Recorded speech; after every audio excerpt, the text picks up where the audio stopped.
Meditação primeira. Das coisas que se podem colocar em dúvida.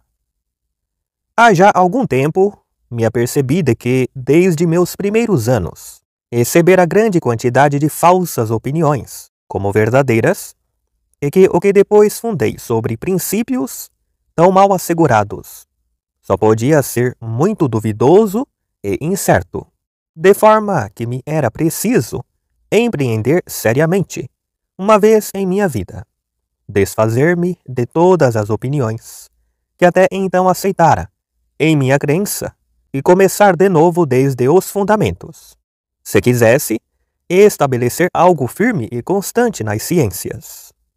Mas, parecendo-me ser muito grande esse empreendimento, aguardei até atingir uma idade que fosse tão madura que eu não pudesse esperar outra depois dela, na qual eu fosse mais capacitado para executá-lo, o que me fez adiar por tanto tempo. E doravante acreditaria cometer um erro se empregasse ainda em deliberar o tempo que me resta para agir. Agora, pois, que meu espírito está livre de todos os cuidados e que me proporcionei um repouso assegurado numa aprazível solidão, aplicar-me-ei seriamente e com liberdade a destruir em geral todas minhas antigas opiniões. Ora, não será necessário para atingir esse desígnio provar que são todas falsas, o que talvez nunca levasse a cabo. Mas, visto que a razão já me persuade de que não devo menos cuidadosamente impedir-me de crer nas coisas que não são inteiramente certas e indubitáveis, do que naquelas que nos parecem manifestamente ser falsas, o menor motivo de dúvida que aí encontrar bastará para fazer-me rejeitar todas. E para tanto não é preciso que eu examine cada uma em particular, o que seria um trabalho infinito, mas porque a ruína dos fundamentos arrasta necessariamente consigo todo o resto do edifício. Abordarei de início os princípios sobre os quais todas as minhas antigas opiniões estavam apoiadas. Tudo o que recebi até o presente como mais verdadeiro e seguro, aprendi-o dos sentidos ou pelos sentidos. Ora, algumas vezes experimentei que tais sentidos eram enganadores, e é de prudência jamais confiar inteiramente naqueles que uma vez nos enganaram. Mas, ainda que os sentidos nos engane algumas vezes, no tocante às coisas pouco sensíveis e muito distantes, talvez se encontrem muitas outras, das quais não se pode razoavelmente duvidar, conquanto as conheçamos por meio deles. Por exemplo, que estou aqui, sentado, perto do fogo, vestido com um roupão, com este papel entre as mãos, e outras coisas dessa natureza. E como é que eu poderia negar que estas mãos e este corpo sejam meus? A não ser talvez que me compare com aqueles insensatos, cujo cérebro é de tal maneira perturbado e ofuscado pelos negros vapores da bilis, que asseguram constantemente que são reis quando paupérrimos, que estão vestidos com ouro e púrpura, quando estão de todos nus, ou imaginam ser cântaros, ou ter um corpo de vidro, mas que são loucos, e eu não seria menos extravagante se me regrasse por seus exemplos. Todavia, tenho de considerar aqui que sou homem, e por conseguinte que costumo dormir e representar-me em meus sonhos as mesmas coisas, ou algumas vezes menos verossímeis que aqueles insensatos quando estão em vigília. Quantas vezes aconteceu-me sonhar à noite, que estava neste lugar, que estava vestido, que estava junto ao fogo, embora estivesse todo nu em minha cama? Parece-me presentemente que não é com olhos adormecidos que olho este papel, e esta cabeça que remexo não está dormente, que é com desígnio e propósito deliberado que estendo esta mão e que a sinto. O que acontece no sono não parece tão claro, nem tão distinto, quanto tudo isto. Mas, Pensando nisso cuidadosamente, lembro-me de ter sido frequentemente enganado, quando dormia, por semelhantes ilusões. E detendo-me nesse pensamento, vejo tão manifestamente que não há indícios concludentes, nem marcas bastante certas, por onde se possa distinguir nitidamente a vigília do sono, que fico muito espantado, e meu espanto é tal, que é quase capaz de persuadir-me de que eu durmo. Suponhamos então agora que estamos adormecidos, e que todas estas particularidades, a saber, que abrimos os olhos, que remexemos a cabeça, que estendemos as mãos, e coisas semelhantes, são apenas falsas ilusões. E pensemos que talvez nossas mãos e também todo o nosso corpo não são tais como os vemos. Todavia, há que confessar pelo menos que as coisas que nos são representadas no sono são como quadros e pinturas, que só podem ser formadas à semelhança de algo real e verdadeiro, e que assim, pelo menos essas coisas gerais, a saber, olhos, uma cabeça, mãos e todo o resto do corpo, não são coisas imaginárias, mas verdadeiras e existentes. Pois na verdade os pintores, mesmo quando se esforçam, com o maior artifício em representar sereias e sátiros, com formas esquisitas e extraordinárias, não lhes podem, todavia, atribuir formas e naturezas inteiramente novas, mas fazem somente certa mistura e composição dos membros de diversos animais. Ou então, se talvez sua imaginação for bastante extravagante para investigar algo de tão novo que jamais tenhamos visto, nada de semelhante, e que assim sua obra nos represente uma coisa puramente fingida e absolutamente falsa, por certo, no mínimo, as cores com que eles o compõem devem ser verdadeiras.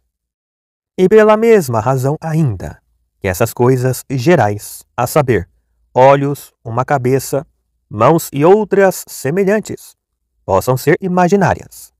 É preciso confessar, todavia, que há coisa ainda mais simples e mais universais, que são verdadeiras e existentes, da mistura das quais, nem mais nem menos que daquela de algumas cores verdadeiras.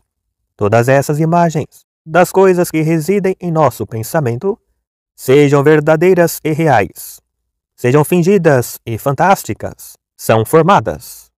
Desse gênero de coisa é a natureza corpórea, em geral, e sua extensão.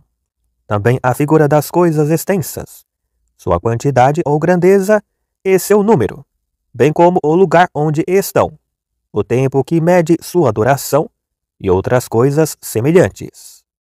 Eis porque talvez não concluamos mal, se dissermos que a física, a astronomia, a medicina e todas as outras ciências, que dependem da consideração das coisas compostas, são muito duvidosas e incertas, mas que a aritmética, a geometria e as outras ciências dessa natureza, que só tratam de coisas muito simples e muito gerais, sem se preocuparem muito com se elas estão na natureza ou se não estão, contém algo de certo e indubitável, pois esteja eu acordado ou dormindo, 2 e 3 juntos sempre formarão o número 5, e o quadrado nunca terá mais de 4 lados.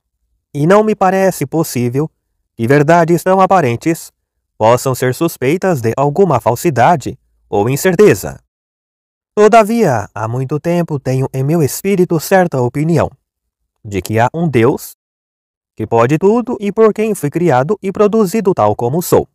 Ora, quem me pode assegurar que esse Deus não tenha feito com que não haja nenhuma terra, nenhum céu, nenhum corpo extenso, nenhuma figura, nenhuma grandeza, nenhum lugar, e que não obstante eu tenha os sentimentos de todas essas coisas, e que tudo isso não me pareça existir de modo diferente do que o vejo?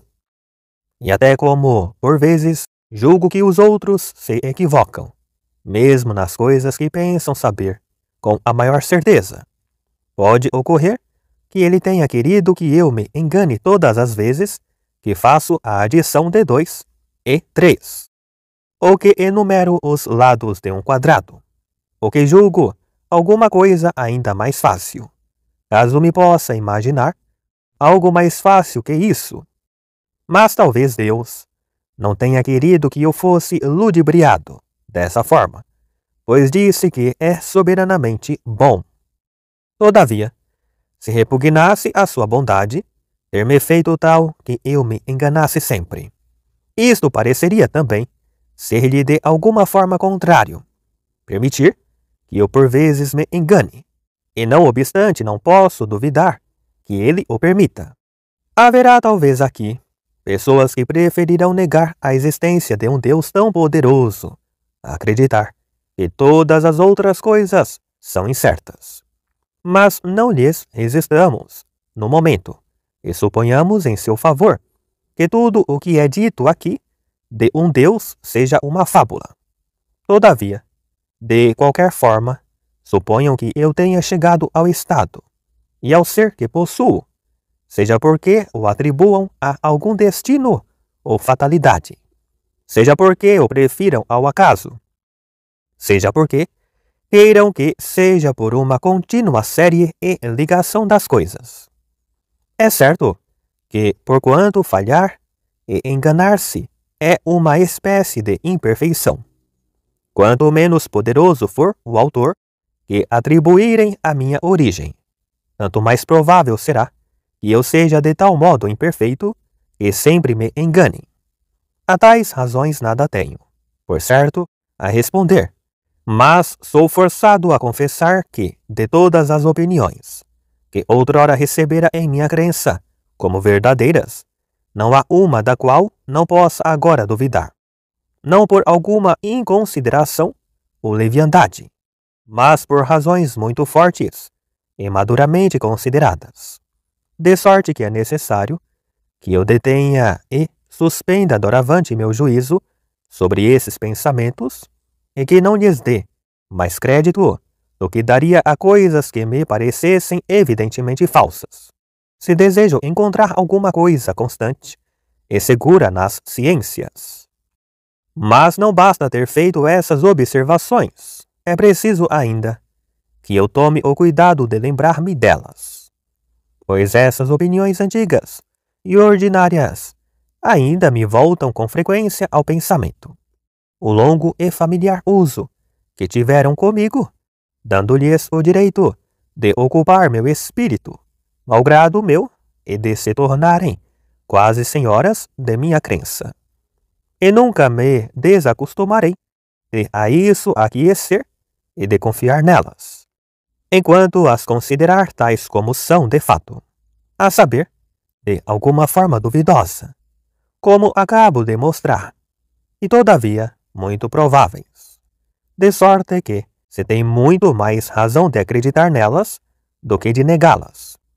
Eis porque penso que as usarei mais prudentemente, se tomando partido contrário, emprego todos meus cuidados em enganar a mim mesmo, fingindo que todos esses pensamentos são falsos e imaginários. Até que, tendo de tal modo balanceado meus prejuízos, que eles não possam fazer meu parecer pender mais para um lado que para outro, meu juízo não seja mais doravante dominado por maus usos e desviado do caminho reto, que o pode conduzir ao conhecimento da verdade. Pois estou seguro de que, entretanto, não pode haver perigo nem erro nesta via, e de que hoje não poderia conceber em demasia a minha desconfiança, porquanto não se trata agora de agir, mas somente de meditar e de conhecer. Suporei, pois, que há não um verdadeiro Deus, que é a soberana fonte de verdade, mas um certo gênio maligno, não menos astuto e enganador que poderoso, que empregou toda a sua indústria em enganar-me.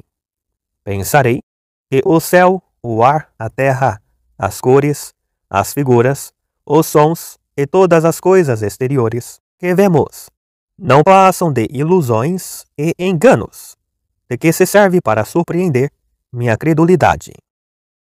Considerarei a mim mesmo como não tendo mãos, nem olhos, nem carne, nem sangue, como não tendo nenhum sentido, mas crendo falsamente ter todas essas coisas. Permanecerei obstinadamente apegado a esse pensamento, e se por esse meio não está em meu poder alcançar o conhecimento de alguma verdade, pelo menos está em meu poder suspender meu juízo.